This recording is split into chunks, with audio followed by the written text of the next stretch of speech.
नमस्ते दोस्तों। आज मैं आप लोगों को सीटेट एग्ज़ाम के लिए जो कि हमारा 5 जुलाई को होता है, तो उसके लिए मैंने आप लोगों के लिए चाइल्ड डेवलपमेंट के लिए एक स्पेशल क्लास दे रही हूँ, जो कि जिसमें मैंने कई चैप्टर्स को मिक्स करके बनाए हैं, जो कि आप लोग शॉर्ट में कम टाइम में पढ़ के जा सकते हो। इसमें आप और चूँकि एग्ज़ाम का डेट नज़दीक आ चुका है, इसलिए मैंने ये वीडियो आप लोगों के लिए अपलोड किए हैं। इससे पहले भी मैंने 2 वीडियो अपलोड कर चुकी हूँ चाइल्ड डेवलपमेंट, जो कि वो भी बहुत इंपॉर्टेंट है, उसको आप लोग पढ़ना ना भूलें। और अब तक से अगर आप लोगों ने मेरे चैनल को सब्सक्राइब नहीं किया है, तो सबसे पहले आप लोग मेरे चैनल को सब्सक्राइब कर लो और इस वीडियो को ज़रूर देखो।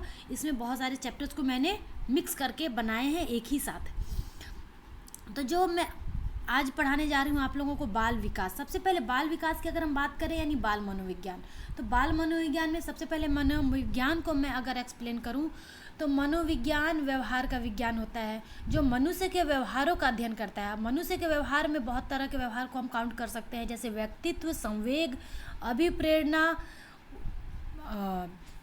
भ्रम, विभ्रम, जो भी होते हैं मनुष्य में, जो भी व्यवहार होती है मनोविज्ञान के अंतर्गत उसका अध्ययन किया जाता है। क्योंकि यहाँ पे हम बाल मनोविज्ञान की बात कर रहे हैं और बाल विकास की और शिक्षा शास्त्र। तो शिक्षा शास्त्र में बाल मनोविज्ञान में, तो बाल मनोविज्ञान में यानी जो बालकों के मनोविज्ञान, यानी जो बालकों के व्यवहार का अध्ययन करता है उसको बाल मनोविज्ञान बोलते हैं, यानी बालकों का व्यवहार।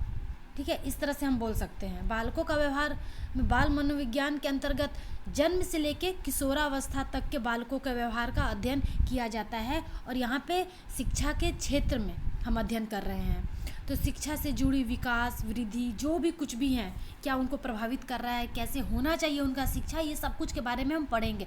यानी ये भी एक तरह से बालकों का व्यवहार ही होता है। तो इस तरह से हम बाल विकास के अंतर्गत पढ़ेंगे।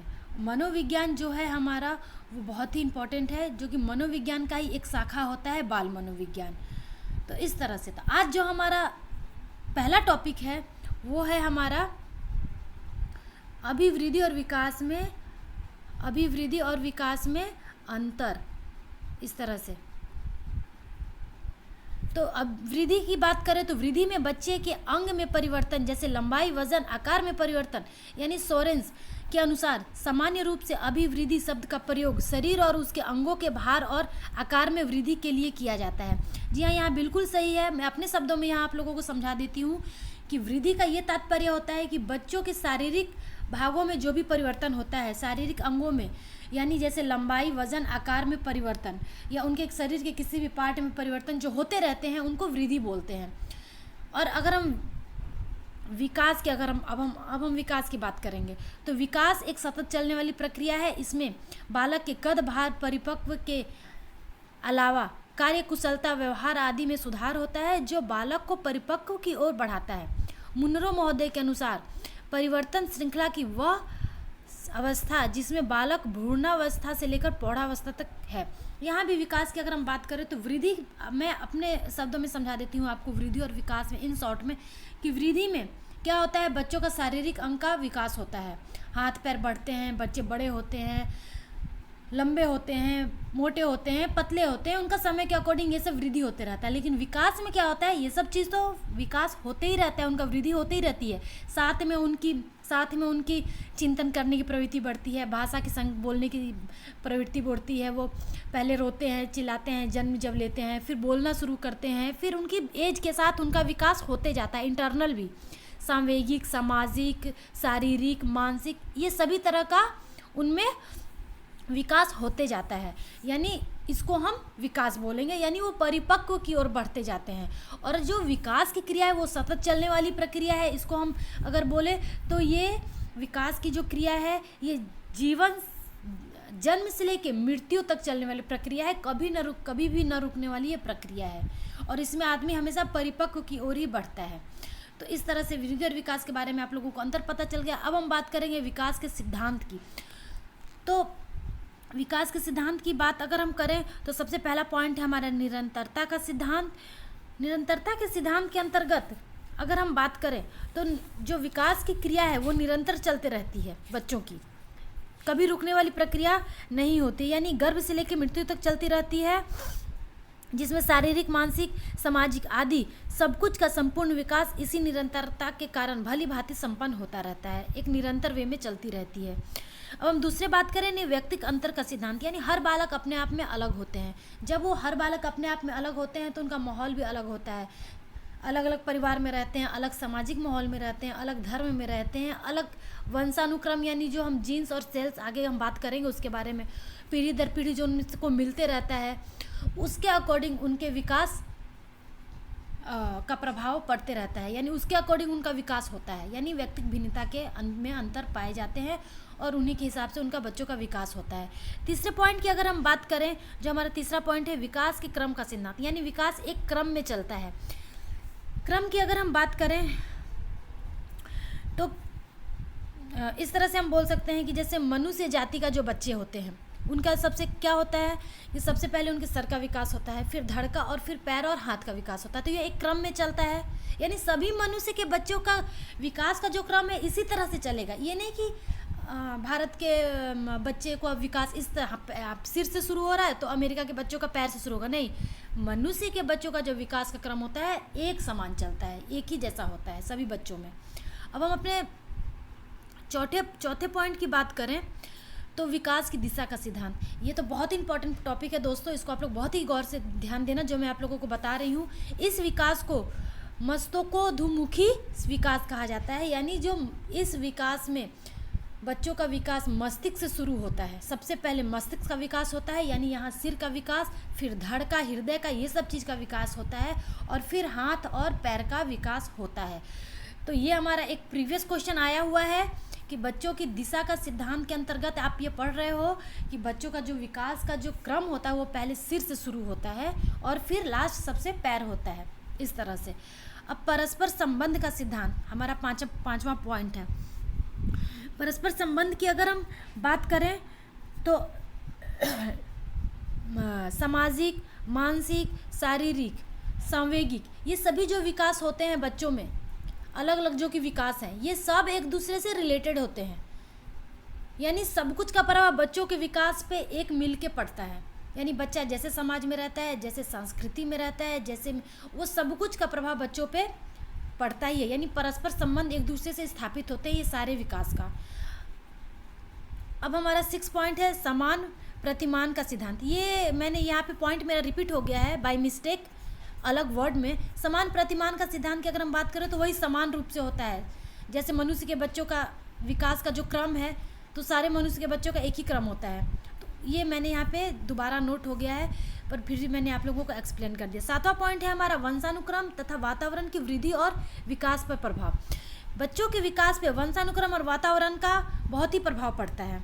जैसे पीढ़ी दर पीढ़ी उनको जीन्स मिलते हैं, जैसे उसी अनुसार बच्चों का विकास होता है। जैसे लंबे माता पिता के बच्चे लंबे होते हैं, इंटेलिजेंट माता पिता के बच्चे इंटेलिजेंट ही होते हैं ऑलमोस्ट, इस तरह से हम बात कर सकते हैं। वातावरण यानी जैसे संस्कृति, जैसे कल्चर में वो रहते हैं वैसे उनके व्यवहार में प्रभाव पड़ता है, उनके विकास पे प्रभाव पड़ता है। और वातावरण में जैसे वेदर की भी बात करें तो कोई गर्म स्थान पे रहता है, कोई ठंड स्थान पे रहता है, कोई पहाड़ी क्षेत्रों में रहता है, तो उनका रंग, रूप, लंबाई, छोटाई, उस पर भी हम प्रभाव पड़ता है, इस तरह से। अब एकीकरण का सिद्धांत, एकीकरण के सिद्धांत के अंतर्गत की अगर हम बात करें तो बच्चे क्या करते हैं कि सबसे पहले अपने उंगलियों को मूवमेंट करते हैं, फिर क्या करते हैं वो हाथों को फैलाते हैं, हाथों को इधर उधर चलाएंगे, फैलाएंगे, कोई सामान को कैच करने की कोशिश करेंगे, लेकिन उनसे वो कैच नहीं होगा। एक टाइम के बाद क्या होगा कि धीरे धीरे वो अपने हाथ को फैला के उंगलियों का यूज़ करते हुए उस सामान को कैच कर लेंगे, पकड़ लेंगे।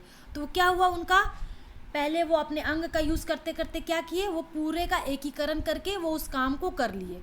तो विकास में ये भी क्रिया चलती है कि एकीकरण की भी क्रिया चलती है। तो इस तरह से हम बोल सकते हैं कि पहले बालक अपने हाथ को, फिर उंगलियों को, और फिर हाथ और उंगलियों को एक साथ चलना सिखा लेता है। अब हम बात करेंगे भविष्यवाणी की जा सकती है अपने नेक्स्ट पॉइंट की।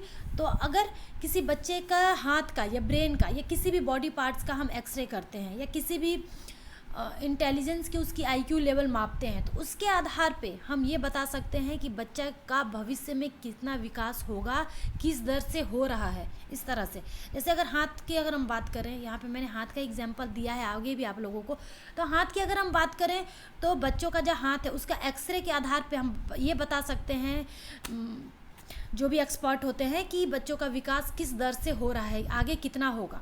अब हम अपने लास्ट यानी 10 नंबर पॉइंट की बात करें, विकास सामान्य से विशिष्ट की ओर होती है। ये बहुत ही महत्वपूर्ण है, ये क्वेश्चन आप लोगों को आ सकता है कि विकास का जो दर, विकास की जो बोल सकते हैं कि विकास की जो क्रिया है वो सामान्य से विशिष्ट की ओर है, या विशिष्ट सामान्य की ओर है, या सामान्य से सामान्य की ओर है, इस तरह से। तो यहाँ पे हम बात करेंगे कि विकास की जो क्रिया होती है बच्चों में, वो सामान्य से विशिष्ट की ओर बढ़ती है। यानी पहले बच्चे सामान्य व्यवहार करते हैं, फिर उसी सामान्य व्यवहार से वो विशिष्ट व्यवहार करने लगते हैं। यानी कोई भी बच्चा सबसे पहले जन्म लेता है तो क्या करता है, रोता है, अपने इमोशंस को कैसे प्रकट करता है, वो रोता है, हाथ पैर पीटता है, चिल्लाता है। लेकिन धीरे धीरे जब वो क्या करता है कि वही इमोशंस उसके फेस पे आ जाते हैं, उसकी आंखों पे आ जाती है, और वो रोना चिल्लाना बंद करके उसका एक्सप्रेशन, वो इमोशन फेस के थ्रू और आंखों के थ्रू दिखाने लगता है। तो पहले तो उसका व्यवहार सामान्य था, फिर उसका विशिष्ट हो गया। इसी तरह से हम बोल सकते हैं कि किसी भी कार्य को करने के लिए पहले वो अपने उंगलियों को, मैंने पहले एग्जांपल दिया, उंगलियों को यूज़ करेगा, फिर हाथ को, फिर एक साथ उसका रिलेशन बना लेगा। तो इस तरह से उसका व्यवहार जो होता है, बच्चों का विकास जो होता है, वो सामान्य से विशिष्ट की ओर बढ़ते रहता है। पहले वो स्टार्टिंग में भाषा को अगर हम लेते हैं तो भाषा पहले बच्चों में सीमित होती है, सीमित सीखते हैं, पर वो एज उनका विकास होते जाता है, एज बढ़ते जाता है, तो भाषा भी वो अधिक सीखते जाते हैं, वाक्यों में उसको बोलते जाते हैं, फिर वाक्यों से कहानी पढ़ना, कविता, फिर उनका बहुत तरह का विकास होते जाता है। तो पहले क्या होता है, उनका सामान्य होता है, फिर विशिष्ट होते जाता है। तो ये बहुत ही टॉपिक पॉइंट बनता है कि बच्चों का विकास जो है वो सामान्य से विशिष्ट की ओर बढ़ता है। इसमें इंपॉर्टेंट पॉइंट मैंने नोट किया है आप लोगों को, जो कि ये क्वेश्चन हमारा आया हुआ है, बाल्यकाल जीवन का अनोखा काल होता है। निस्संदेह वृद्धि, विकास और निश्चिंतन सभी दृष्टियों से बाल्यकाल अनोखा काल होता है, जो शैशवा काल के बाद प्रारंभ होती है। इसमें हमारा 2 क्वेश्चन बनता है, किस काल को बालक का अनोखा काल बोला जाता है या सुनहरा काल बोला जाता है? तो बाल्यकाल को इसलिए बोला जाता है क्योंकि इसमें बच्चों का जो भी वृद्धि होता है, जो विकास होता है, जो चिंतन होती है, ये बहुत ही फ्लेक्सिबल होती है, कोई ज़्यादा टेंशन या प्रेशर की बात नहीं होती है, इसलिए इस काल को बहुत ही अनोखा काल बोला जाता है। बहुत ही इंजॉय करते हैं इस काल में बच्चे। इसके बाद हमारा एक और इसमें पॉइंट बनता है कि बाल्यकाल से पहले कौन सा काल होता है, यानी शैशवा काल होता है। ये भी एक पॉइंट बनता है। और एक और क्वेश्चन बनता है हमारा कि शैशवा काल के बाद कौन सा स्टेज आता है, तो बाल्यकाल आता है, डायरेक्ट किशोरावस्था नहीं आता है। और बाल्यकाल के बाद किशोरावस्था है, जिसको तूफान का अवस्था बोला जाता है, किशोरावस्था को। चलिए, ये हमारा जो पॉइंट है वृद्धि और विकास का, ये कंप्लीट होता है। अब हम नेक्स्ट पॉइंट पे आते हैं। तो यही बाल विकास में 2 प्रमुख सिद्धांत दिए गए हैं। पुनर्बलन का सिद्धांत, जिसको डोलार्ड और मिलर ने दिया है। इनके 4 प्रमुख अवयव हैं इस सिद्धांत के, यानी पहले कोई अभिप्रेरणा, दूसरा है संकेत, तीसरा है सम का व्यवहार, और चौथा है पुनर्बलन। पुनर्बलन यानी पुरस्कार बोल सकते हैं। तो ये पुरस्कार का सिद्धांत भी इसका नाम दिया गया है। अभिप्रेरणा, किसी भी काम को करने के लिए जब तक से इंसान मोटिवेट नहीं होगा, अभिप्रेरित नहीं होगा, वो कार्य नहीं कर सकता, स्टार्ट ही नहीं करेगा वो कोई भी कार्य। अभिप्रेरणा यानी मन की जो शक्ति होती है, मानसिक शक्ति होती है, उसको हम बोल सकते हैं। अभिप्रेरणा को ऐसे बोल सकते हैं, जो किसी कार्य को करने के लिए हमें ढकेलती है, अपने भाषा में भी बोलूँ तो धक्का देती है कि आप इस काम को करो, वो मन की ऐसी शक्ति होती है।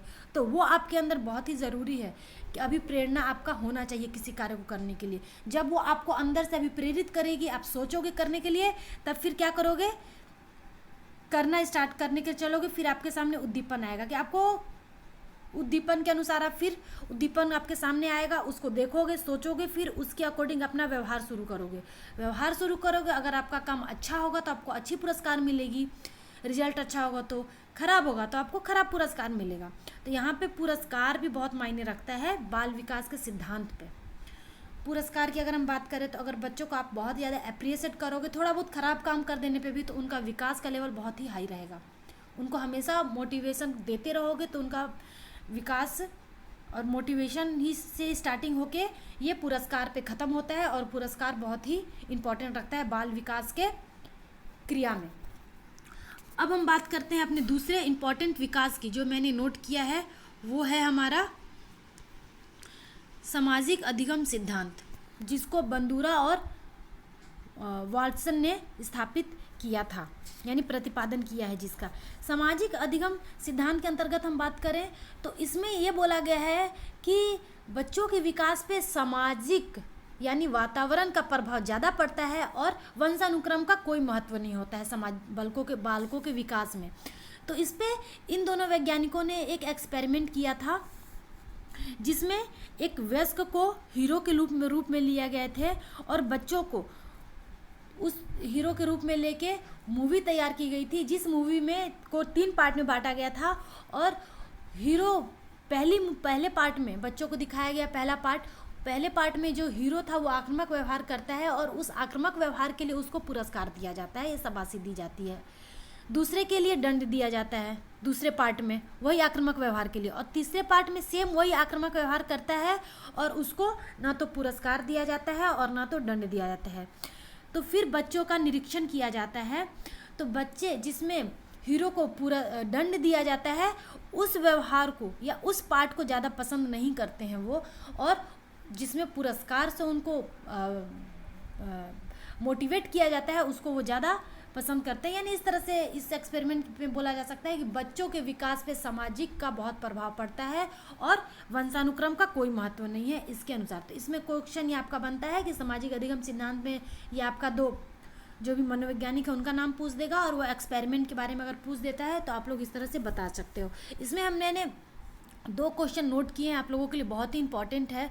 ये हमारा जो क्वेश्चन है, पहला क्वेश्चन है हमारा, बाल विकास की दिशा कैसी होती है? तो बाल विकास की दिशा निश्चित होती है, एक निश्चित क्रम में चलती है जन्म से मृत्यु तक। दूसरा हमारा है बाल विकास में जन्म से किशोरावस्था तक अध्ययन किया जाता है। तो ये हमारा क्वेश्चन बनता है कि बाल विकास में यानी बाल मनोविज्ञान में किसी भी तरह से क्वेश्चन घुमा के आपको पूछ सकता है। तो ये पूछेगा कि किस स्टेज से किस स्टेज तक का, किस आयु से किस आयु तक का, या किस अवस्था से किस अवस्था तक का बाल मनोविज्ञान के अंतर्गत व्यवहार का बालकों का अध्ययन किया जाता है। तो जन्म से लेकर किशोरावस्था तक, ठीक है, 18 ईयर्स तक बच्चों का इस मनोविज्ञान के अंतर्गत अध्ययन किया जाता है, यानी बाल मनोविज्ञान के अंदर। उसके बाद वो वयस्क हो जाते हैं तो वो मनोविज्ञान के अंतर्गत आ जाता है। इस तरह से अब में हमारा जो नेक्स्ट चैप्टर है वो वंशानुक्रम है और वातावरण है। वंशानुक्रम का अगर हम बात करें तो वंशानुक्रम का मूलाधार कोष है। कोषों के द्वारा मानव शरीर का निर्माण होता है। कोष के केंद्र में गुणसूत्र पाए जाते हैं। इन्हीं में आनुवांशिकता के गुण के मूल संवाहक जीन्स पाए जाते हैं जो एक पीढ़ी से दूसरी पीढ़ी में संक्रमित होते हैं। इसी प्रक्रिया को वंशानुक्रम कहा जाता है। प्रत्येक गुणसूत्र में 3000 जीन्स पाए जाते हैं। जी हाँ, ये बिल्कुल नोट करने की बात है कि प्रत्येक गुणसूत्र में कितने हजार जीन्स पाए जाते हैं, तो 3000 जीन्स पाए जाते हैं। अब हम बात करें कि वंशानुक्रम का मूलाधार कोष सेल होता है और जिसमें शरीर का निर्माण होता है। कोष के केंद्र में गुणसूत्र पाए जाते हैं और इन्हीं गुणसूत्र में संवाहक जीन्स पाए जाते हैं, और यही जीन्स जो होते हैं वो एक पीढ़ी से दूसरी पीढ़ी में ट्रांसफ़र होते जाते हैं और जिसको वंशानुक्रम बोलते हैं। वंशानुक्रम का प्रभाव जो पड़ता है, शारीरिक लक्षणों पर प्रभाव पड़ता है, बुद्धि पर प्रभाव पड़ता है और चरित्र पर प्रभाव पड़ता है। तो ये आप लोगों को ज़्यादा समझाने की बात नहीं है, ये मैंने यहाँ ऐसे ही नोट कर दिया है। शारीरिक लक्षणों पर प्रभाव को अगर हम एक्सप्लेन करें तो जैसे जिस जनरेशन से बच्चे बिलोंग करते हैं उनका शारीरिक लक्षण भी उन्हीं के अनुसार वंशानुक्रम पर पड़ता है। बुद्धि पर भी अधिक इंटेलिजेंट बच्चों के माता पिता के बच्चे इंटेलिजेंट होते हैं, मंद बुद्धि के थोड़े मंद होते हैं, इस तरह की संभावनाएं पाई जाती है। चरित्र पर भी प्रभाव पड़ता है वंशानुक्रम का। डगडेग ने 1877 में जियुक नामक व्यक्ति के वंशजों पर प्रयोग किया था इस चरित्र के मामले में। तो ये एक नोट करने की बात है, आप लोग नोट कर लेना, इसके बारे में पूछा जा सकता है। अब हम बात करते हैं अपने नेक्स्ट पॉइंट की, यानी वातावरण की। वातावरण यानी अथवा परि डैश आवरण। परि का अर्थ है चारों ओर और आवरण ढकना, यानी जैसे प्राणी आ गए, मनुष्य आ गए, जल थल पहाड़ पर्वत पेड़ पौधे आदि, यानी ये सब हमारा वातावरण के अंतर्गत आते हैं। यानी वो सारी चीज़ें जो हमें चारों ओर से घिरी हुई है, जिससे हम चारों ओर से घेरे हुए हैं, उसको हम वातावरण बोल सकते हैं, जिसके अंतर्गत मनुष्य भी आते हैं, जीव जंतु भी आते हैं, पेड़ पौधे पहाड़ पर्वत, हर तरह का सामाजिक सांस्कृतिक, ये सभी कुछ हम पर्यावरण के अंतर्गत आते हैं। अब हम बात करते हैं वातावरण संबंधी कारक, यानी भौतिक कारक होते हैं, सामाजिक कारक होते हैं, आर्थिक कारक होते हैं, सांस्कृतिक कारक होते हैं, यानी प्रभाव डालने वाले कारक होते हैं। भौतिक कारक की अगर हम बात करते हैं, यहाँ पे मैं शॉर्ट में एक्सप्लेन कर रही हूँ आप लोगों को। तो भौतिक कारक के अंतर्गत जहाँ अधिक सर्दी पड़ती है या जहाँ अधिक गर्मी पड़ती है, वहाँ पे जो इंसान होते हैं उनका विकास एक जैसा नहीं होता है। ठंडे प्रदेश में व्यक्ति सुंदर गोरे होते हैं और स्वस्थ एवं बुद्धिमान होते हैं। धैर्य भी इनमें अधिक होता है, जबकि गर्म प्रदेश के व्यक्ति जो होते हैं काले होते हैं, यानी सांवला बोल सकते हो आप, चिड़चिड़े होते हैं और उनके स्वभाव पे भी इफेक्ट डालता है हमारा भौतिक कारक। सामाजिक कारक के अंतर्गत अगर हम बात करें तो जैसे वो धर्म में जैसे उनका रहन सहन होता है, परंपराएं होती है, धार्मिक रीति रिवाज होते हैं, ये सभी चीज़ उनको प्रभावित करती है मनुष्य को। आर्थिक व्यवस्था, आर्थिक कारक की बात करें तो इस तरह से हम बोल सकते हैं कि जैसे जो गरीब व्यक्ति होते हैं उनमें हीन भावना उत्पन्न होती है और वो हीन भावना की वजह से वो आगे नहीं बढ़ पाते हैं, वो अपनी लाइफ में आगे नहीं बढ़ पाते हैं, उनमें वो हीन भावना के शिकार हो जाते हैं। या फिर कहीं कहीं ऐसा भी बहुत सी मनोवैज्ञानिक सिद्ध किए हैं कि गरीब परिवार के बच्चों में भाषा का विकास लेट से होता है, उनकी IQ लेवल थोड़ी कम होती है, और अमीर घर के जो बच्चे होते हैं, धनी जो बच्चे होते हैं, उनमें हीन भावना का शिकार नहीं होते हैं, जिसकी वजह से उनमें सीखने का दर भी काफ़ी हाई लेवल का होता है, उनका IQ भी अच्छी होती है, इस तरह से बोला गया है। अब हम तीसरा बात करते हैं कि सांस्कृतिक कारक। सांस्कृतिक कारक की अगर हम बात करें तो बच्चों पे सांस्कृतिक कारक का भी इफेक्ट पड़ता है, यानी धर्म संस्कृति की बात करें तो खाने पाने का ढंग, रहन सहन का ढंग, पूजा पाठ का ढंग, समारोह जो भी सेलिब्रेट करते हैं, फेस्टिवल्स, संस्कार का ढंग, ये सभी संस्कृति हैं जो बच्चों को या जो भी इंसान को ये वातावरण में ही आता है, जो प्रभावित करते हैं उनकी पर्सनैलिटी को डेवलप होने में, उनके विकास में। तो इस तरह से 4 पॉइंट हमारा बनता है वातावरण संबंधी कारक। वातावरण का प्रभाव बाल विकास पे कैसे पड़ता है, तो व्यक्तित्व पे प्रभाव पड़ता है वातावरण का, बच्चों के व्यक्तित्व पर्सनैलिटी पे पड़ता है, शारीरिक अंतर पे प्रभाव पड़ता है। इस तरह से जहाँ की मैंने ऊपर भी आप लोगों को जो समझाई हूँ कि शारीरिक अंतर, तो उसके वेदर, उसके कल्चर, उसके संस्कृति, ये सभी चीज़ का इफेक्ट पड़ सकता है बच्चों पे। मानसिक विकास पर भी प्रभाव पड़ता है वातावरण का। जो बच्चे जैसे देश में, जैसे जगह पे, जैसे परिवार में पलते हैं, उनका मानसिक वैसा ही उनका विकास वैसे होता है। बालकों के बहुमुखी प्रभाव, यानी बालक का जो भी बहुमुखी प्रभाव होता है विकास पे, यानी उसके शारीरिक, मानसिक, सांवेगिक सब कुछ को मिलकर उनका प्रभाव बच्चों पे पड़ता है। यानी अगर हम बात करें कि बच्चों का शारीरिक, मानसिक, सांवेगिक, ये सभी एक का प्रभाव उनके वातावरण के अकॉर्डिंग ही होता है। अब इसकी एक एग्जांपल मैं आप लोगों को बता रही हूँ कि इसकी पुष्टि एवरोन के जंगली बालक के उदाहरण से की जा सकती है। जैसे एक भेड़िया बच्चे को उठा के लेके चला गया बचपन में ही, और उसका पालन पोषण जंगली पशुओं के बीच हुआ। कुछ दिनों बाद 1799 में ईस्वी में पकड़ लिया गया उस बच्चे को, और उस समय उस बच्चे की आयु 11 वर्ष की थी या फिर 12 वर्ष की। तो उसकी जो आकृति है ना, वो पशुओं सी हो गई थी। वे उसके समान ही हाथों पैरों में चलता था और कच्चा मांस भी खाता था। उसने मनुष्य के समान बोलने और विचार करने की शक्ति नहीं थी। तो इनडायरेक्टली क्या प्रूफ होता है कि बच्चे जैसे वातावरण, जैसे सामाजिक, जैसे सांस्कृतिक चीज़ों में रहते हैं, उसी के अकॉर्डिंग उनका डेवलपमेंट होता है। यानी वातावरण में उनका हाथ पैर, खान पान, बढ़ने करने का तरीका, चलने फिरने का सब कुछ, तो ये सब कुछ बहुमुखी प्रभाव के अंतर्गत आता है। अब मैं हमारा नेक्स्ट चैप्टर समाजीकरण, सोशलाइजेशन की बात करें तो समाजीकरण एक ऐसी प्रक्रिया है जो जन्मजात बच्चों को सामाजिक प्राणी बनाता है। एक बच्चों को व्यक्तित्व का निर्माण इसी समाजीकरण के अंतर्गत होता है। बोगार्डर्स सामाजिक के अनुसार समाजीकरण वह प्रक्रिया है जिसके द्वारा व्यक्ति सामाजिक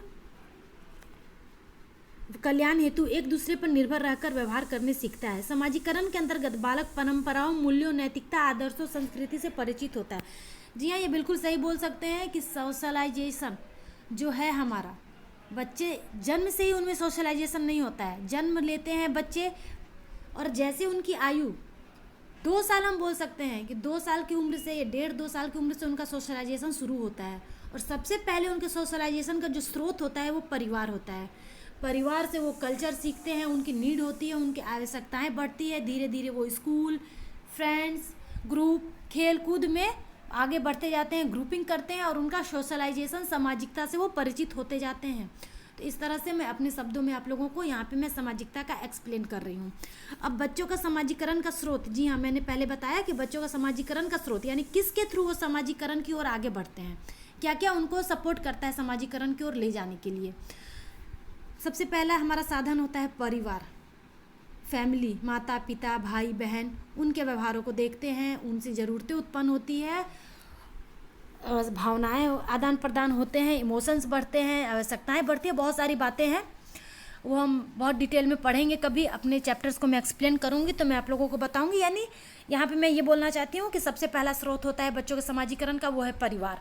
फिर स्कूल जाते हैं, फिर मित्र बनते हैं उनके, फिर पड़ोस, आस पास पड़ोस से इंट्रोडक्शन होता है उनका, ग्रुपिंग होती है उनकी, समुदाय होते हैं उनके, धर्म में जाते हैं, धर्म को समझने लगते हैं, किस धर्म से है, उस धर्म की क्या नियम है, क्या परंपराएं हैं, क्या संस्कृति है, वो सब समझने लगते हैं। फिर खेल कूद में जाते हैं तो कॉम्पिटिशन्स बढ़ते हैं, नेशन उनमें अपने देश दूसरे देश की इस तरह की कॉम्पिटिशन्स आते हैं, खेल कूद से रिलेटेड, तो आप लोग भी जानते हो। तो इस तरह से ये समाजीकरण का स्रोत होता है बच्चों का। अब इसमें एक इम्पॉर्टेंट क्वेश्चन ये बनता है कि एक बालक में समाजीकरण का पहला स्रोत क्या है, तो सबसे पहला स्रोत क्या है, परिवार। बच्चों के समाजीकरण में सबसे प्रमुख स्थान क्या है, तो खेल में सबसे प्रमुख स्थान होता है बच्चों के समाजीकरण का। अब समाजीकरण के लिए सर्वोत्तम आयु फ्राइड के अनुसार क्या है, तो सर्वोत्तम आयु है 5 वर्ष। ये हमारा क्वेश्चन है। अब हम आगे बढ़ते हैं अपने नेक्स्ट। एक और क्वेश्चन मैंने ऐड किया है इसमें कि सामाजिक मूल्यों और सामाजिक प्रतिमानों को सीखने की संभावना निर्भर करती है किस पे, बच्चों के साथी समूह पे। किसी भी मूल्यों को और सामाजिक प्रतिमानों को वो किसके थ्रू सबसे ज़्यादा सीखता है, तो संगी साथी समूह में। अब हम बात करेंगे बाल केंद्रित एवं प्रगतिशील शिक्षा की अवधारणा। इस चैप्टर में जाने से पहले मैं आप लोगों को बाल केंद्रित से अपने वर्डों में परिचित कर देती हूँ।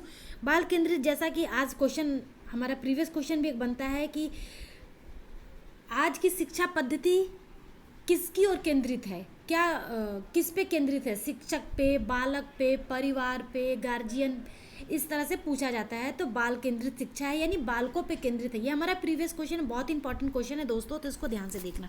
बाल केंद्रित यानी बच्चों की जो भी सामाजिक नीड्स हैं, जो आजकल समाज में डिमांड्स होते हैं, या बच्चों की जो अपनी नीड है, जो बच्चों का, हर बच्चे अपने आप में अलग होते हैं, व्यक्तिगत भिन्नताएं पाई जाती है हर बच्चों में, उनकी क्या नीड है। कोई बच्चे इंटेलिजेंट, कोई मंदबुद्धि के, कोई तेज होते हैं, कोई ज़्यादा शांत होते हैं, कोई इंट्रोवर्ट, कोई एक्सट्रोवर्ट, बहुत तरह की बातें हैं। उसके आधार पे उनके सीखना जो प्रक्रिया होता है वो डिपेंड करता है, बुद्धि यानी IQ लेवल पे भी। तो शिक्षकों को क्या करना होता है कि इन सभी अलग अलग बच्चों को ध्यान में रखते हुए अपने पाठ्यक्रम को इस तरह से तैयार करना कि वो सबके लिए उपयोगी हो सके। यानी बच्चों की, इनडायरेक्टली ये बोल सकते हैं कि बच्चों की आवश्यकताओं को ध्यान में रखते हुए अलग अलग बच्चों की आवश्यकताओं को ध्यान में रखते हुए पाठ्यक्रम तैयार करना, बालकों को केंद्र में रखते हुए, उसको बाल केंद्रित शिक्षा बोला जाता है, जो कि आजकल यही पद्धति चल रही है शिक्षण के क्षेत्र में। प्रगतिशील शिक्षा की अगर बात करें तो टाइम टू टाइम मूल्यांकन किया जाता है, परीक्षण किया जाता है, उनके आत्म केंद्रित या किसी भी तरह के व्यवहार को जांचा जाता है, तो ये प्रगतिशील की ओर बढ़ती रहती है, यानी उसमें समय समय पे परिवर्तन किया जाता है। तो उसको इस तरह से हम बोल सकते हैं। अब मैंने जो यहाँ लिखा है वो आप लोगों को बताऊं तो बाल केंद्रित शिक्षा की बात करें सबसे पहले हम, तो बाल केंद्रित शिक्षा के अंतर्गत बालक शिक्षा के केंद्र बिंदु होते हैं। जैसा कि मैंने बताया था, आज के समय में बालकों के विकास को महत्व देते हुए अध्यापकों को बाल मनोविज्ञान की जानकारी जरूरी है। जी बिल्कुल सही है, एक शिक्षक को बाल मनोविज्ञान की जानकारी बहुत ही आवश्यक है। बाल मनोविज्ञान की अगर हम बात, मैंने पहले ही बताया है कि बालकों के सारे व्यवहार का अध्ययन करना, और अध्ययन करने के बाद क्या क्यों कैसा का सल्यूशन भी विज्ञान के अंतर्गत निकाला जाता है, अध्ययन किया जाता है। तो बालक में ये प्रॉब्लम क्यों है, इसको कैसे समाधान किया जा सकता है, ये भी मनोविज्ञान के अंतर्गत और एक विज्ञान के अंतर्गत आता है। तो ये हम बोल सकते हैं कि एक शिक्षक को बाल मनोविज्ञान का ज्ञान होना बहुत ही ज़्यादा जरूरी है, ताकि शिक्षक बालकों के लिए शिक्षा आकर्षक, सुगम, सरल बना सके और बालक किसी भी समस्या का समाधान आसानी से कर सके। अतः आज की शिक्षा पद्धति बाल केंद्रित है। प्रत्येक बालक की भी अलग अलग ध्यान दिया जाता है। पिछड़े बालक, मंद बुद्धि और प्रतिभाशाली बच्चों के लिए उनके अनुसार पाठ्यक्रम बनाने का प्रयास किया गया है। तो मैंने वहाँ पहले ही बता दिया था कि बाल केंद्रित है। हर शिक्षक को बाल मनोविज्ञान की जानकारी बहुत ही आवश्यक होती है, ताकि बच्चों का व्यवहार के अकॉर्डिंग उनकी साइकोलॉजी को समझ के पाठ्यक्रम तैयार करें और उनकी नीड पूरी की जा सके और वो बालक भी शिक्षा को आराम से ग्रहण कर सके। तो इस तरह से शिक्षा बाल केंद्रित हो चुका है आज। अब बाल केंद्रित शिक्षा की विशेषताएं क्या है?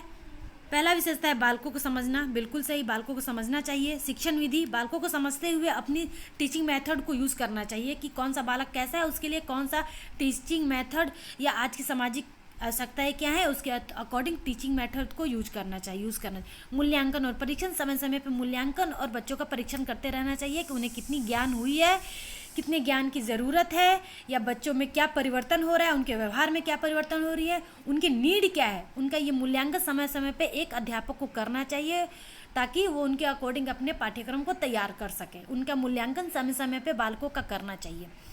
अब हम चौथे पॉइंट की बात करें, यानी पाठ्यक्रम की तो मैंने पहले ही बता दिया है कि बच्चों की सामाजिक आवश्यकताओं को ध्यान में रखते हुए पाठ्यक्रम तैयार करनी चाहिए, ताकि उनकी हर नीड पूरी भी हो सके और बच्चे भी आराम से सीख सकें। पांचवा पॉइंट है हमारा व्यवस्था और अनुशासन। एक अध्यापक का ये सबसे बड़ा पहला काम होता है कि बाल मनोविज्ञान के अंतर्गत बच्चों में अनुशासन और व्यवस्था किस तरह से लाना है, इसकी बहुत ही उन्हें जानकारी होनी चाहिए। वो अपने हिसाब से हैंडल कर सके कि एक बच्चे को अनुशासित के अंतर्गत, जैसे बहुत सारे बच्चे होते हैं कि बहुत बदमाशियाँ करते हैं, लेकिन कहीं ना कहीं उनमें अच्छाई छिपी होती है। तो शिक्षक का क्या काम होता है, ये नहीं कि तुरंत उनको दंड दे दीजिए कि नहीं मैंने उनको दंड दे दिया उनके खराब व्यवहार करने पे, नहीं, उस बच्चों में भी उनकी साइकोलॉजी को जान के, उनको परख के, एक टीचर में ये कैपेबिलिटी ज़रूर होनी चाहिए कि उनको परख के और उनकी अच्छाइयों को बाहर निकालते हुए, उनको एहसास कराते हुए बच्चों को उनमें क्या अच्छाइयाँ हैं, उनमें क्या मोटिवेशन है, उनको मोटिवेट करते हुए उनको अनुशासन के अधीन उनको टीचिंग कराना चाहिए। अब हम बात करते हैं प्रयोग एवं अनुसंधान। बच्चों को समय समय पर प्रयोग एवं अनुसंधान कराते रहना चाहिए, यानी खोज भी कराते रहना चाहिए और एक्सपेरिमेंट भी, ताकि बच्चों का मानसिक विकास भी हो सके और वो अपने आप को और समस्या का समाधान भी करते रहने चाहिए और इंटरेस्टेड हो पढ़ाई में। इसलिए और एक शिक्षक को भी समय समय पे अपने अंदर अनुसंधान करते रहना चाहिए कि उनको अपने टीचिंग मेथड में क्या जैसे बोल सकते हैं क्या डेवलपमेंट की ज़रूरत है, क्या हटाने की ज़रूरत है, क्या सुधार की ज़रूरत है, ये सब एक टीचर्स को भी करते रहना चाहिए अपने अंदर। तो इस तरह से ये हमारा बाल केंद्रित शिक्षा की विशेषताएं होती हैं, जो कि मैंने यहाँ पे नोट किया है।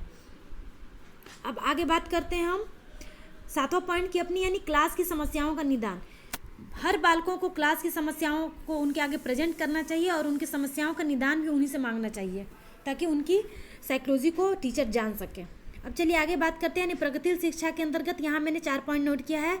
मस्तिष्क और बुद्धि, चिंतन, ज्ञान और मौलिक प्रवृत्तियाँ, ये 4 पॉइंट है, बहुत ज़्यादा इंपॉर्टेंट नहीं है, फिर भी मैंने नोट कर दिया। मस्तिष्क और बुद्धि में बच्चे अपने मस्तिष्क और बुद्धि के अनुसार उनके जानना चाहिए मस्तिष्क और बुद्धि को कि कैसे हैं, क्या है उनकी मस्तिष्क और बुद्धि, कैसे एक दूसरे के साथ काम कर रही है, चिंता कितना कर रहे हैं, जायज़ चिंता और बहुत तरह की चिंता होती है, समस्याएं आती हैं तो चिंता करते हैं या ऐसे ही चिंता करते हैं या चिंता करना चाहिए, ये सब की बात है। ज्ञान भी होना चाहिए, मौलिक प्रवृत्तियाँ। चलिए आगे हम अब बात करते हैं अपने नेक्स्ट चैप्टर की, यानी बुद्धि की। तो बुद्धि का अर्थ होता है सामान्यतः बुद्धि व्यक्ति की एक मानसिक क्षमता या योग्यता है जिसके बलबूते वह किसी कार्य को करने का निर्णय लेकर मूर्त रूप देता है। इसी आधार पर हम किसी को बुद्धिमान या मंद बुद्धि कहते हैं।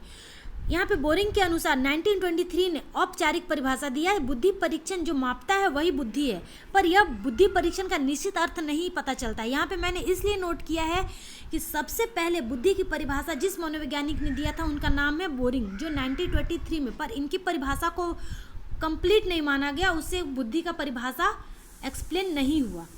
अब उसके बाद उड्रो ने बुद्धि से संबंधित अपना परिभाषा दिया, यानी बुद्धि ज्ञान अर्जन करने की क्षमता है। उसके बाद वुडवर्थ के अनुसार बुद्धि कार्य करने की विधि है। थॉर्नडाइक के शब्दों में सत्य या तथ्य।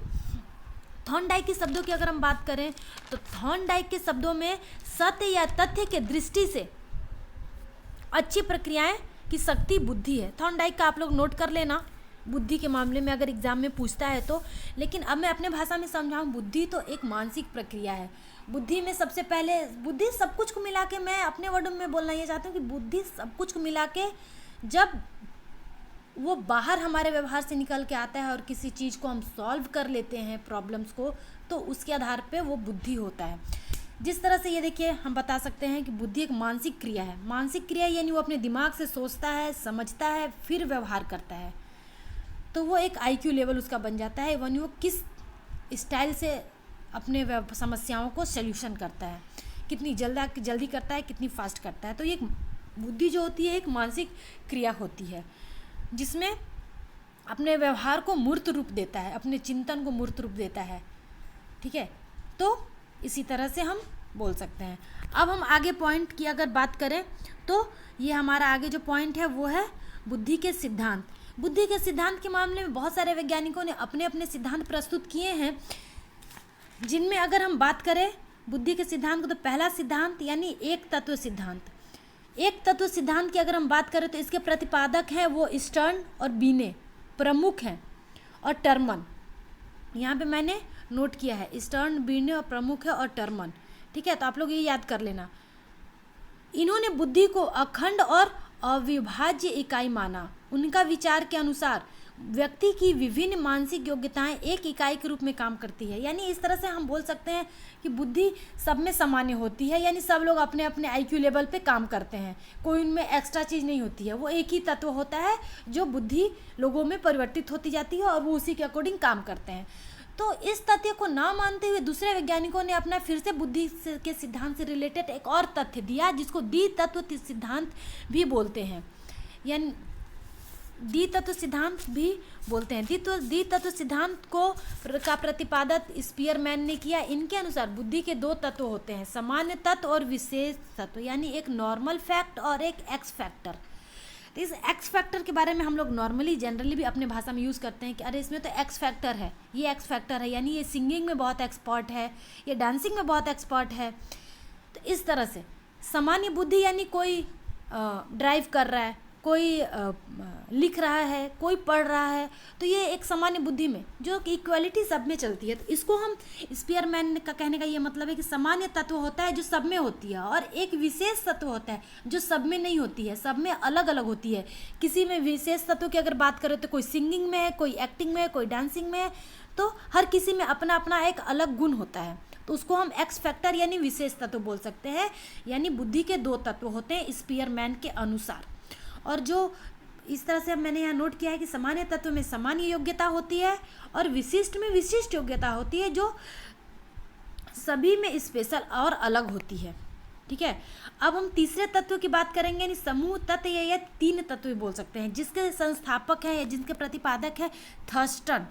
जो तत्व सभी योग्यताओं में सफल नहीं होते हैं लेकिन कई क्रियाओं में सामान्य होते हैं, इसको भी बोलते हैं। या जो एक ही समूह में, मैंने यहाँ नोट नहीं किया, जो एक ही समूह में कई तरह के बुद्धि काम करती है। ठीक है, इस तरह से हम बोल सकते हैं। तो जो हमारा एक ही समूह का जो बुद्धि की अगर हम बात करें तो ये ग्रुप में भी बुद्धि चलता है हमारा। ठीक है, तो जो थर्स्टन है उन्होंने समूह तत्व या तीन तत्व सिद्धांत का प्रतिपादन किया। इस तरह से समूह तत्व को बोले अगर हम बात करें तो इसका एक प्रमुख तत्व होता है समूह तत्व सिद्धांत, जिसमें सबसे बड़ी कमजोरी यह है कि सामान्य तत्व की धारणा खंडन करता है। ये जो सामान्य तत्व है ना, इसकी धारणा खंडन करते हुए समूह को इम्पोर्टेंस देते हैं। अब हम चौथे पॉइंट की बात करें, यानी बहुकारक सिद्धांत, जिसको थॉर्नडाइक ने प्रतिपादित किया। इनके अनुसार बुद्धि कई तत्वों का समूह होती है और प्रत्येक तत्व में कोई सूक्ष्म योग्यताएं निहित होती है। अतः सामान्य बुद्धि नाम की कोई चीज़ नहीं होती। बुद्धि में स्वतंत्र विशिष्ट योग्यताएं निहित रहती है जो सभी कामों को संपादित करती है। जी हाँ, यहाँ थॉर्नडाइक ने अपने शब्दों में कहा है कि बुद्धि बहुत कारक तत्वों से बन के बना है, कोई एक तत्व, दो तत्व, इस तरह से हम नहीं बोल सकते हैं। बुद्धि को बहुत तत्वों से बनता है, जो कंडीशन के हिसाब से लोग अपने आईक्यू लेवल के हिसाब से काम करते हैं। यानी सामान्य बुद्धि नाम की कोई चीज़ नहीं होती है, स्वयं में स्वतंत्र और विशिष्ट योग्यताएं में निहित होती है, जो सब में अलग अलग होती है और अपने अकॉर्डिंग लोग काम करते हैं। यानी बहुत प्रकार की, बहुत कारक होती है बुद्धि को अगर हम माने तो, यानी इसको बहुकारक सिद्धांत बोलते हैं। ये बहुत ही इंपॉर्टेंट होता है, यानी ये बहुत तत्वों का समूह होती है, ठीक है, कई तत्वों का समूह होती है, यानी बहुकारक सिद्धांत, इस तरह से हम इसको बोल सकते हैं। आगे हम बात करते हैं अपने नेक्स्ट सिद्धांत की, यानी गिलफोर्ड का सिद्धांत। गिलफोर्ड के सिद्धांत की अगर हम यहाँ पे मैंने स्पेशल से नोट करा है आप लोगों को, J.P. गिलफोर्ड और उनके सहयोगी ने ये सिद्धांत प्रतिपादित किया था। मानसिक क्रियाओं अथवा बौद्धिक कार्य के 3 आयाम होते हैं, संक्रिया, सूचना और साधन या विषय वस्तु तथा उत्पाद में विभाजित किया जा सकता है। संक्रिया का अर्थ होता है चिंता तथा मन का प्रयोग करते हुए अपनी बुद्धि को काम में लाने का प्रयास कहा जा सकता है। इस तरह से संक्रिया की अगर अर्थ की हम बात करें तो संक्रिया में जो होता है कि पहले चिंतन करते हैं, चिंतन में मन का प्रयोग करते हुए अपनी बुद्धि को काम में लाने का प्रयास किया जाता है। यानी पहले बुद्धि मन को का प्रयोग करते हैं, फिर सूचना या साधन आता है, फिर विषय वस्तु और उत्पाद में विभाजित कर दिया गया है। इस तरह से गिलफोर्ड का बुद्धि का सिद्धांत होता है। अब हम बात करते हैं थॉर्नडाइक का मात्रा सिद्धांत। ये बहुत ही इंपॉर्टेंट है हमारा थॉर्नडाइक का मात्रा सिद्धांत। इसमें है कि थॉर्नडाइक के अनुसार मस्तिष्क का गुण स्नायु तंतुओं की मात्रा पर निर्भर रहता है। यानी जो मस्तिष्क का गुण है होता है वो स्नायु तंतुओं की मात्रा पर निर्भर करता है। उसका आशय यह है कि बुद्धि उतनी ही अच्छी होती है जितने अधिक मस्तिष्क और स्नायु मंडल के संबंध होते हैं, क्योंकि व्यक्ति की मानसिक क्रियाओं के आधार यही संबंध है। तो यहाँ पे थॉर्नडाइक का ये जो मात्रा सिद्धांत है बिल्कुल स्पष्ट होता है कि इंसान की जितनी अच्छी मस्तिष्क का जो और स्नायु मंडल का संबंध जितना अच्छा होगा उतनी ही अच्छे तरीके से वो मानसिक क्रियाएं कर पाएंगे, और मानसिक क्रियाएं करेंगे तो उनकी बुद्धि भी अच्छी मानी जाएंगी। यहाँ पे इनडायरेक्टली मैं बोल सकती हूँ या इन शॉर्ट बोल सकती हूँ कि थॉर्नडाइक के अगर मात्रा सिद्धांत का पूछ दे तो जहाँ भी स्नायु मंडल और मस्तिष्क का संबंध अच्छी तरह से स्थापित होता है तो वो वहाँ पे मानसिक क्रियाओं का यही संबंध होता है और यही आधार होता है, तो उसी को वो बुद्धि के सिद्धांत में प्रस्तुत किए हैं। अब हम आगे पॉइंट की बात करें, यानी मानसिक आयु और बुद्धि लब्धि की। ये बहुत ही इंपॉर्टेंट पॉइंट है दोस्तों, इसको बहुत ही ध्यान से देखिएगा। मानसिक आयु को अगर हम डिफाइन करना चाहें तो मानसिक आयु क्या है, तो मानसिक आयु बालक या व्यक्ति की सामान्य मानसिक योग्यता प्रकट करती है। यानी बच्चे का जो एज होता है उस एज के अकॉर्डिंग एक रिकॉर्ड होता है कि बच्चा अगर 10 साल का है, 9 साल का है, तो उसमें ये चीज़ें विकास हो जानी चाहिए, उसके मस्तिष्क का, उसका हर कुछ का, ठीक है। उसके मस्तिष्क का 10 साल के बच्चों में मस्तिष्क में एक रिकॉर्ड बनाया गया है कि 10 साल के बच्चे इतने वर्ड बोलते हैं, इतने सेंटेंस बोलते हैं, ये क्रियाएं करते हैं, इस तरह से ये मस्तिष्क उनका डेवलप हो जाता है। उसको हम क्या बोलते हैं, मानसिक आयु। और उसके अकॉर्डिंग उनका जांच होता है कि 10 साल का है तो इनकी मानसिक आयु 10 साल के एज के लेवल होता है, तो उनका आईक्यू लेवल टेस्ट किया जाता है। तो अगर उनका आईक्यू लेवल पास कर जाता है कि हाँ ये 10 साल का है और इसका मानसिक आयु इस 10 साल के अकॉर्डिंग ये इसने पास कर लिया, तो हाँ इसकी मानसिक आयु 10 साल के है। तो इस तरह से हम बोल सकते हैं कि मानसिक आयु बालक या व्यक्ति की सामान्य मानसिक योग्यता प्रकट करती है, या मेंटल एज इसको बोलते हैं। अब हम बुद्धि लब्धि की बात करें, बुद्धि लब्धि को इन शॉर्ट आईक्यू भी बोलते हैं, इंटेलिजेंस क्वांटिएंट यानी आईक्यू। बुद्धि लब्धि में बालक सामान्य योग्यता विशिष्ट की गति बताती है। बुद्धि लब्धि में यानी बुद्धि लब्धि बालक सामान्य योग्यता के विकास की गति बताती है। यानी बुद्धि लब्धि के आधार पे हम बालकों के विकास की गति का पता लगा सकते हैं, आईक्यू जो लेवल होता है। तो यहाँ पे जो है हमारा वो टर्मन, ये देखिए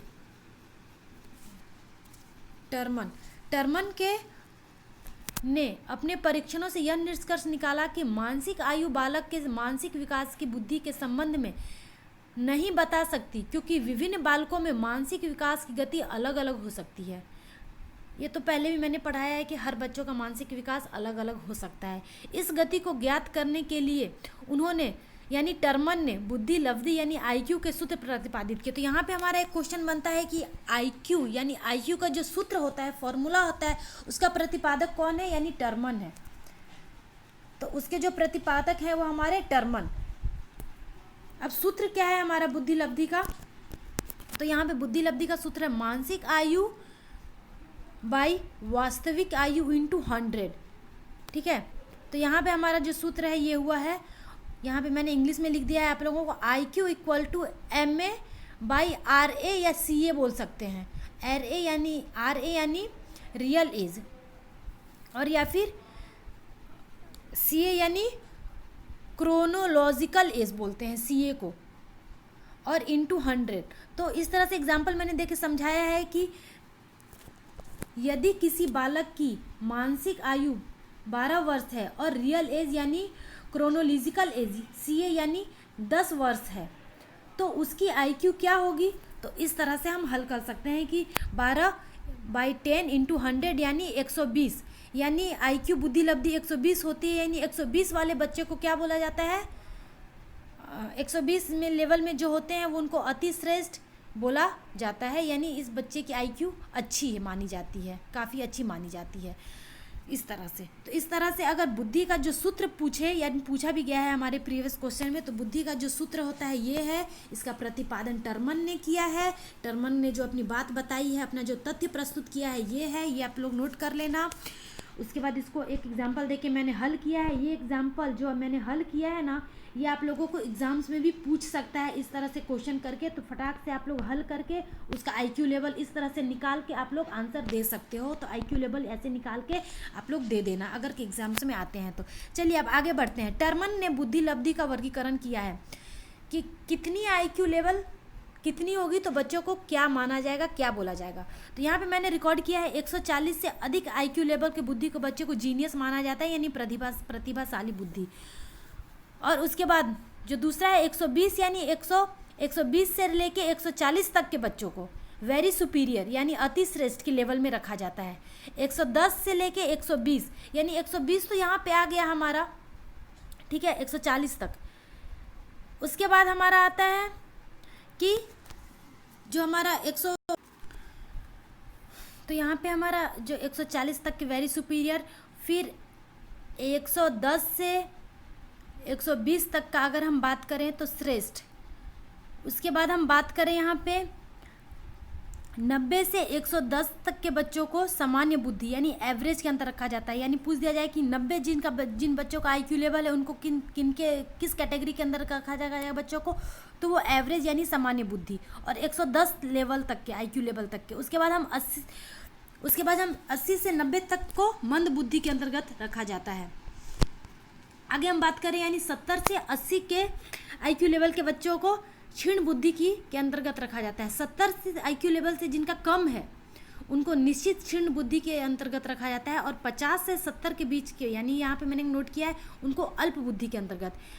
और यहाँ पे 20 या 25 से यानी 50 से लेंगे तो उसको मूर्ख बुद्धि के अंतर्गत रखा जाता है। 20 या 25, ठीक है, तो 25 से 50 के अंतर्गत को मूर्ख बुद्धि। और 20 से कम आईक्यू लेवल के बच्चों को महामूर्ख यानी इडियट। ये इडियट वाला जो हमारा क्वेश्चन है ना, ये इडियट वाला ये एक पूछ सकता है आप लोगों को क्वेश्चन कि जो इडियट होते हैं बच्चे या जो महामूर्ख है उनका आईक्यू लेवल कितना होता है, तो 20 से कम होता है। और मूर्ख बुद्धि के जो होते हैं उनका 20 होता है, 25 से 50 तक का, ठीक है। तो इस तरह से हमारा जो लेवल है ये आप जरूर याद कर ले, एग्जाम्स में पूछा गया है और पूछा भी जाएगा। आगे हम बात करेंगे भाषा और चिंतन की, जो हमारा आगे का जो चैप्टर है भाषा और चिंतन। भाषा की अगर हम बात करें तो व्यक्ति में भाषा विकास से तात्पर्य एक ऐसी क्षमता से होता है जिसके द्वारा व्यक्ति अपने भाव, विचारों और इच्छाओं को दूसरे तक पहुंचा सके और दूसरे के भावों को ग्रहण कर सके। जी हाँ, भाषा की अगर हम बात करें भाषा का यूज़ क्या है, तो भाषा का यूज़ क्यों होता है, या तो बच्चे जन्मजात बच्चे भी भाषा का यूज़ करते हैं, वो अपने तरीके से यूज़ करते हैं विकास के आधार पे। तो भाषा एक शक्ति होती है या संप्रेषण होती है जिसके आधार पे हम अपनी भावों को, अब अपनी बातों को दूसरे तक पहुंचा सकते हैं, वो भाषा के थ्रू। तो ये क्या होती है, एक ऐसी भाषा विकास की क्षमता होती है जिसके द्वारा व्यक्ति अपने विचारों, इच्छाओं को प्रकट करता है दूसरे के सामने। भाषा के कई प्रकार के संचार हो सकते हैं, जैसे मौखिक भाषा भी हो सकते हैं, मुंह से बोल के संचार, आंगिक यानी अपने अंग को भी प्रेजेंट करके, लिखित लिख के भी, मुख के थ्रू भी, मुखाभिनय यानी मुख के थ्रू भी, मुख का एक्सप्रेशन दिखा के भी अपने लैंग्वेज को आदमी समझा सकता है। इन सभी का उद्देश्य विचारों को दूसरे तक पहुंचाना। इन सभी के थ्रू हम अपने विचारों को दूसरे के थ्रू पहुंचा सकते हैं। भाषा विकास की आवश्यक शर्त है सुनने और बोलने की क्षमता की शक्ति का विकास। जी हाँ, बिल्कुल, भाषा विकास की जो शर्त है वो सुनने और बोलने की क्षमता में और शक्ति का विकास होता है भाषा के अंतर्गत। भाषा विकास के 2 चरण होते हैं। ये इंपॉर्टेंट क्वेश्चन है हमारा। भाषा विकास के 2 चरण होते हैं। पहला चरण होता है प्राक भाषा अवस्था और दूसरा हमारा होता है उत्तर भाषा विकास। प्राक भाषा अवस्था है, इनमें 1 मंथ से 15 यानी 15 मंथ तक चलता है प्राक भाषा अवस्था के अंतर्गत, और दूसरा हमारा है उत्तर भाषा विकास। प्राक भाषा विकास की अगर हम बात करें तो इस अवस्था में आवश्यकता की अभिव्यक्ति 4 प्रकार से करता है लोग, ठीक है। रुदन करके, विस्फोटक करके, ध्वनिया या बलबलाना। 3 से 4 महीने में स्वर व्यंजन के योग से ध्वनि निकालना, जैसे दा, पा, मा आदि, इस तरह से। तो ये जो होता है ये प्राक भाषा विकास के अंतर्गत आता है, जो कि जब मैंने पहले नोट कराया है कि जो 1 महीने से 15 महीने के अंतर्गत चलता है। दूसरा पॉइंट इसी में अगर हम बात करें तो हाव भाव। शारीरिक क्रियाओं द्वारा भी बच्चे अपनी आवश्यकताओं को अभिव्यक्त करते हैं अपने हाव भाव से। अब तीसरे की बात करें सांवेगिक अभिव्यक्ति। इसमें झटकना, हंसना, बाहें फैलाना, ठुनकना, रोना आदि इस तरह की एक्टिविटी करते हैं सांवेगिक अभिव्यक्ति को दिखाने के लिए बच्चे। अब दूसरी अवस्था है कि अगर हम बात करें तो उत्तर भाषा विकास। दूसरे के भावों को समझना इसके अंतर्गत आता है, दूसरे को भाव को समझना। इसमें जो स्टेज रखा गया है बच्चों का, उसमें 15 महीने के बाद का स्टेज को रखा गया है, ठीक है। ये शब्दावली का निर्माण में आता है। तो इसमें 2 साल में लगभग 200 से 300 शब्द सीखते हैं, 5 साल में 2000 से 2400 शब्द सीख लेते हैं, 11 साल में 50,000 शब्द सीख लेते हैं और 15 साल में 80,000 सीख जाते हैं। इस तरह से ये शब्दावली का निर्माण में आता है 15 महीने के बाद, ठीक है। दूसरा पॉइंट है, इसी में हमारा शब्दों का वाक्यों में प्रयोग करना सीख जाते हैं, फिर शब्दों को सही उच्चारण करना सीख जाते हैं धीरे धीरे, फिर भाषा विकास पर स्वामित्व प्राप्त कर लेते हैं। तो इस तरह से पता चला पहले क्या करते हैं वो शब्दों को सीखते हैं, जो कि शब्दों की क्वांटिटी बढ़ते जाती है उनकी ईयर के अनुसार, बच्चों के जो एज में बढ़ोतरी होती है। फिर उसके बाद क्या करते हैं, शब्द को वाक्य बनाते हैं, वाक्य को फिर सही उच्चारण करते हैं और उच्चारण के बाद भाषा सीख जाते हैं, भाषा पे अपना कंट्रोल कर लेते हैं और दूसरों तक आराम से पहुंचा देते हैं। तो ये हमारा उत्तर भाषा विकास के अंतर्गत ये स्टेज आता है। चलिए अपने आप बात करते हैं अपने नेक्स्ट पॉइंट की, यानी भाषा के सिद्धांत की। तो परिपक्वता का सिद्धांत, अनुबंधन यानी स्किनर, भाषा को सरल बनाया जा सकता है अनुसंधान के अनुसार। तीसरा है हमारा अनुकरण। अनुकरण में मैंने यहाँ नोट किया है कि जैपनीज सर्ली कर्टी वैलेंटाइन मनोवैज्ञानिकों द्वारा बालक अपने परिवार तथा साथियों की भाषा का अनुकरण करके सीखते हैं। अनुकरण यानी नकल करके। ये साफ पता चलता है कि बच्चे जिस तरह से के संगी साथी जिस तरह का माहौल पाएंगे अपने घर में, वो उसी तरह का भाषा का नकल करने लगते हैं। और परिपक्वता के सिद्धांत के अंतर्गत कि बच्चे जिस प्रकार से उनकी आयु बढ़ती जाएगी वो परिपक्व होते जाएंगे, उनके भाषा का डेवलपमेंट होते जाएगा। अनुसंधान स्किनर ने जो सिद्धांत दिया है, ये भी अनुसंधान यानी अनुबंधन, यानी अगर वो किसी प्रकार की भाषा बोलते हैं और उनको वाहवाही किया जाता है या किसी भी तरह का एक्सप्लेन करते हैं तो उनको पुरस्कृत अच्छे से किया जाता है, तो उनमें मोटिवेशन होते हैं। तो इस तरह से होता है। अब चौथे पॉइंट की बात करें तो अर्जित करने का सिद्धांत भाषा का, जो कि ये इम्पॉर्टेंट है हमारा अर्जित करने का सिद्धांत। इसको किसने प्रतिपादित किया? चोम्स्की ने। चोम्स्की का भाषा अर्जित करने का सिद्धांत, बच्चे शब्दों की निश्चित संख्या से कुछ निश्चित नियमों का अनुकरण करते हुए वाक्य का निर्माण करना सीख जाते हैं। चोम्स्की ने जेनरेटिव ग्रामर की संज्ञा प्रदान की है। ये भी एक पॉइंट हमारा बनता है कि चोम्स्की ने जनरल ग्रामर संज्ञा प्रदान की है, अगर ये क्वेश्चन आ जाए तो। इस तरह से चोम्स्की का ज्ञान अर्जित करने का जो भाषा के संबंध में जो सिद्धांत है वो भी आप लोगों ने समझ लिया कि बच्चे शब्दों की निश्चित संख्या से कुछ निश्चित नियमों का अनुकरण करते हुए वाक्यों का निर्माण करना सीख जाते हैं। इस तरह से हम आगे बढ़ते हैं अपने नेक्स्ट पॉइंट पे, यानी भाषा को प्रभावित करने वाले कारक स्वास्थ्य होते हैं, बुद्धि होते हैं, सामाजिक आर्थिक परिस्थितियां होती है, जिसमें गौसिल जीवसीड इनके अनुसार उच्च वर्ग के बच्चे जल्दी बोलते हैं और अधिक बोलते हैं, उच्चारण शुद्ध करते हैं, और जबकि निम्न वर्ग के लोगों के बच्चों का उच्चारण बहुत ज़्यादा शुद्ध नहीं हो पाता है, उनमें सीखने की क्रिया जल्दी नहीं हो पाती है, भाषा वो जल्दी भाषा को कैच नहीं कर पाते, बहुत तरह की। तो इनके अनुसार गौसिल और जील सिल्ड के अनुसार सामाजिक और आर्थिक परिस्थितियों के अंतर्गत।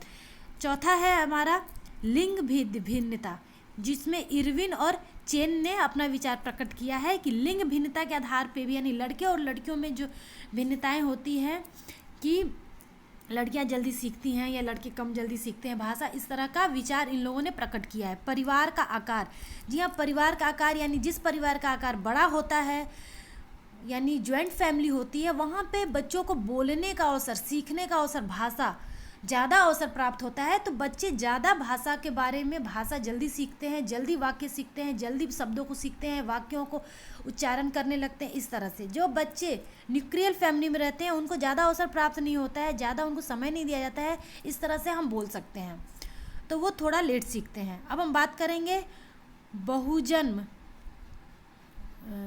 यहाँ पे हम बात करेंगे अपने बहुजन्म मतलब यहाँ पे ये स्पष्ट होता है कि एक साथ एक परिवार में जल्दी जल्दी बच्चे जन्म ले लेते हैं, ठीक है। तो उनका क्या होता है कि वो एक दूसरे का नकल करते हैं। नकल करने की से क्या होता है कि उनमें भाषा का विकास थोड़ा लेट होता है, वो जल्दी सीख नहीं पाते हैं। इस तरह का ये एक्सपेरिमेंट में प्रूफ किया गया है कि जो बहुजन्म होता है वो बच्चों के भाषा विकास को बाधित करता है। बच्चों का बार बार विकास जल्दी जल्दी होता है, जन्म होता है एक ही घर में, जिससे वो विलंबता होती है उनमें भाषा सीखने की। अब हम अपने नेक्स्ट पॉइंट की बात करेंगे। तो हमारा नेक्स्ट जो पॉइंट द्विभाषावाद, यहाँ पे नाम आ जाने की वजह से आप लोगों को यहाँ पे शो नहीं हो पा रहा है, जो हमारा नंबरिंग है। द्विभाषावाद की अगर हम बात करें तो एक घर में बहुत तरह भाषा बोलने वाले के लोग होते, बहुत कई तरह के भाषा बोलने वाले लोग हो जाते हैं। जैसे सपोज डेट कि अगर माँ इंग्लिश बोले या हिंदी बोले और फादर को हिंदी बोले और माँ इंग्लिश बोले, तो बच्चा क्या करता है, हिंदी भी सुनता है और इंग्लिश भी सुनता है, तो वो उसमें कन्फ्यूज़न रहता है कि वो कौन सी भाषा को सीखे। उसके मस्तिष्क में बहुत सारी कन्फ्यूज़न होती है, तो वो जल्दी भाषा को सीख नहीं पाता है, उनको सीखने में प्रॉब्लम हो जाती है, वहाँ पे भाषा वो कन्फ्यूज़न में ही रह जाता है। परिपक्वता की अगर हम बात करें तो परिपक्वता के अभाव में भाषा का विकास नहीं हो सकता है, बहुत ही प्रभावित होता है। इसमें हरलॉक का कहना है कि भाषा का प्रशिक्षण देते समय बच्चों में आवश्यक परिपक्वता आ चुकी है या नहीं, इस बात का विकास होना बहुत ही ज़्यादा ज़रूरी है। यानी फेफड़े, स्वर यंत्रों, जीभ, दांत, तालू की परिपक्व होना बहुत ही ज़रूरी है। ये अंग जितने अधिक परिपक्व होंगे भाषा विकास उतनी ही अधिक होगी। यानी हम बोल सकते हैं कि जिस तरह से जीभ का विकास, तालू का विकास, दंत का विकास, इसी सभी चीज़ों से तो हम बोलते हैं ना, इन्हीं सभी चीज़ों के सहयोग से हम बोलते हैं। इनका परिपक्वता यानी इनका विकास जितनी अच्छी तरह से होगा, भाषा का विकास उतनी ही अच्छी तरह से होगा। यानी परिपक्वता का भी प्रभाव पड़ता है भाषा विकास पे। संवेगात्मक तनाव हमारा जो नेक्स्ट है, ठीक है। तो इसमें संवेगात्मक तनाव की अगर हम बात करें, कई तरह के प्रॉब्लम्स हो सकते हैं फैमिली में। जैसे अगर बच्चा बार बार अगर बात करें कि जिस तरह की सौतेली माँ है अगर है, तो वो बचपन से उसके साथ अगर व्यवहार अच्छा नहीं हो रहा है, उसके मन में कुछ ऐसा बैठ गया, तो बच्चों का क्या होता है कि भाषा विकास भी वहाँ बाधित होना शुरू हो जाता है। मैं शॉर्ट में समझा रही हूँ आप लोगों को। हमारा नेक्स्ट है व्यक्तित्व यानी पर्सनैलिटी भी भाषा विकास में बहुत ही प्रभावित करता है। जिस बच्चे का पर्सनैलिटी इंट्रोवर्ट होता है, उनका थोड़ा भाषा का विकास या बोल सकते हैं कि वो कम बोलते हैं, यानी कम होता है। जैसे फुर्तीले, चुस्त और बहिर्मुखी स्वभाव वाले बच्चों का भाषा का विकास तीव्र होता है, मैं अपने शब्दों में बोलूँ तो इस तरह से। तो व्यक्तित्व का भी प्रभाव पड़ता है भाषा विकास में। प्रशिक्षण विधि यानी किस तरह से बच्चे को प्रशिक्षित किया जा रहा है, किस तरह से एक अध्यापक या कोई भी माता पिता अपने बच्चों को सिखा रहे हैं, उनका नियम क्या है, विधि क्या है, वो भी बहुत मायने रखता है। उन्हीं के अंदर बच्चा समझेगा और वही भाषा विकास भी पड़ता है। तो आप लोग ये जो पॉइंट है ये आप लोग बहुत ही गौर से नोट कर लीजिएगा कि जो मैंने यहाँ पे 12 पॉइंट या 11 पॉइंट जो मैंने आप लोगों को नोट करा हुआ है भाषा विकास को प्रभावित करने वाले कारक, ये एग्जाम्स में पूछा जा सकता है, इतना डीपली नहीं पूछा जाएगा। चलिए आगे हम बात करते हैं अपने पॉइंट की। तो यहाँ पे है भाषा दोष। भाषा दोष किस किस प्रकार की होती है? ध्वनि परिवर्तन होता है, एक दोष होता है हकलाना होता है, जो बच्चे हकलाते हैं, रुक रुक के बोलते हैं, तीव्र अस्पष्ट उच्चारण, जल्दी जल्दी बोलते हैं और अस्पष्ट उच्चारण करते हैं, स्पष्ट नहीं बोल पाते हैं। तुतलाना यानी क को तो बोलना, र को ल बोलना, अपने सेंटेंस में इस तरह से गलत गलत वर्ड करना, उसको तुतलाना, अस्पष्ट वाणी। ठीक है, तो इस तरह का भाषा दोष होता है। ये भी हमारा क्वेश्चन बनता है एक। और भाषा दोष में अगर ये सभी ऑप्शन आ गया आपको कोई भी, तो आप लोग इसको टिक कर देना। चलिए आगे हम बात करते हैं अपने पॉइंट की, चिंतन की यानी थिंकिंग की। चिंतन एक उच्च ज्ञानात्मक प्रक्रिया है या अव्यक्त मानसिक प्रक्रिया है। चिंतन एक मध्य स्थित प्रक्रिया है जो उद्दीपन या कोई समस्या तथा उसके प्रति की गई सही अनुक्रिया यानी अर्थात उसके समाधान के बीच होने वाली प्रक्रिया होती है। यानी चिंतन की प्रक्रिया में किसी न किसी समस्या का समाधान होता है। इसे कल्पना, बदुआ, स्मृति, अनुमान आदि मानसिक क्रिया होती है। ठीक है, अब मैं अपने भाषा में आप लोगों को समझा दूं। चिंतन एक मानसिक प्रक्रिया है सबसे पहले तो, और उच्च ज्ञानात्मक प्रक्रिया है। इसमें ज्ञान की बहुत आवश्यकता होती है चिंतन में। यह अव्यक्त मानसिक प्रक्रिया, इसको आप देख नहीं सकते हो। कोई भी इंसान चिंतन करेगा, मन में चिंतन करेगा, तो वो आप देख नहीं सकते हो, यानी अव्यक्त मानसिक प्रक्रिया है। चिंतन एक मध्यस्थ प्रक्रिया है। तो जी हाँ, बिल्कुल चिंतन एक मध्यस्थ प्रक्रिया है, यानी वो मीडियम की प्रक्रिया है। किस तरह से बात करेंगे? मिड प्रक्रिया है। यानी कोई समस्या आती है, ठीक है, तो उसके प्रति की गई अनुक्रिया, यानी कोई उसके समाधान में, यानी कोई समस्या आई, हम उसका चिंतन किए, उसके समाधान हेतु चिंतन कर रहे हैं, उसका सॉल्यूशन निकाल रहे हैं। तो क्या हुआ? उसके बीच हम क्या कर रहे हैं? चिंतन को ही तो ला रहे हैं, चिंतन को ही समझ रहे हैं। चिंतन के आधार पे ही समस्या आया हमारा सामने और उसका समाधान हम चिंतन के थ्रू कर रहे हैं। तो वो बीच का हुआ चिंतन, हमारा बीच का माध्यम हुआ चिंतन। ये दोनों के बीच में, यानी समस्या आई और समस्या के समाधान का, ये दोनों के बीच का माध्यम होता है चिंतन। ठीक है, तो यानी चिंतन की प्रक्रिया में किसी न किसी समस्या का समाधान होता है। जी हाँ, बिल्कुल, चिंतन हम उसी को बोलेंगे जिसमें कोई उद्दीपन प्रस्तुत होता है, यानी समस्या प्रस्तुत होता है और उसका समाधान चिंतन के थ्रू सोच के, चिंतन करके उसका समाधान किया जाता है। बिना कोई उद्दीपन प्रस्तुत हुए, बिना उसका चिंतन करके उस चिंतन का कोई अर्थ नहीं है, क्योंकि उसका कुछ भी समाधान, कुछ भी, क्योंकि समस्या तो कुछ है ही नहीं। लोग ऐसे ही भ्रम में फालतू का सोच रहे हैं, तो उसको हम चिंतन नहीं बोलेंगे। एग्जैक्ट चिंतन में समस्या आती है, उसका समाधान हम करते हैं, उसके बीच में समस्या समाधान करने के लिए हम रियल चिंतन करते हैं, उसको हम चिंतन कॉल करते हैं, तो उसी को हम चिंतन बोलते हैं। ठीक है, यहाँ ये कहने का मतलब है, जो कि बहुधा स्मृति, कल्पना करके, अनुमान लगा के आदि मानसिक क्रिया इसमें सम्मिलित होती है चिंतन करने के अंतर्गत बीच में। चलिए चिंतन का विश्लेषण, जो हमारा नेक्स्ट टॉपिक है, उसकी बात करें हम, तो सर्वप्रथम समस्या उत्पन्न होती है। सबसे पहले क्या होती है?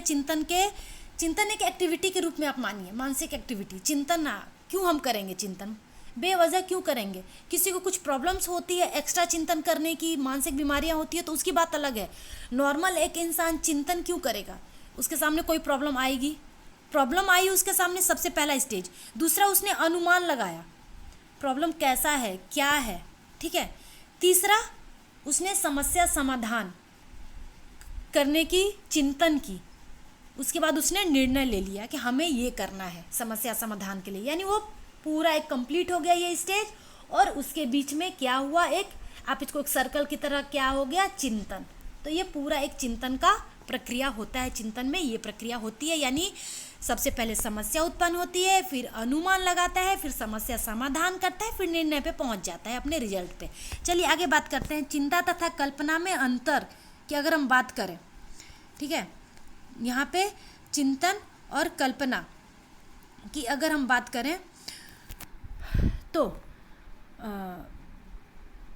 चिंतन और कल्पना को मैंने यहाँ लिखा नहीं है। चिंतन और कल्पना को मैंने पहले ही आप लोगों को बता दिया है कि चिंतन में समस्याएं जो होता है वो प्रत्यक्ष रूप से मौजूद होती है, तो लोग रियल चिंतन कर, और कल्पना में लोग कुछ भी सोच देते हैं बिना उद्दीपन के। कुछ भी सोचना, कुछ भी कल्पना करना, कोई उसका रिजल्ट नहीं होता है, कुछ भी उसका परिणाम सामने नहीं आता है। वो ऐसे ही बेवजह कल्पना करते रहते हैं अपने मन को कुछ भी सोच के, तो वो व्यर्थ चिंता होती है। उसको चिंतन और कल्पना में यही अंतर है। कल्पना में कोई उद्दीपन नहीं होता है और चिंतन में उद्दीपन होती है।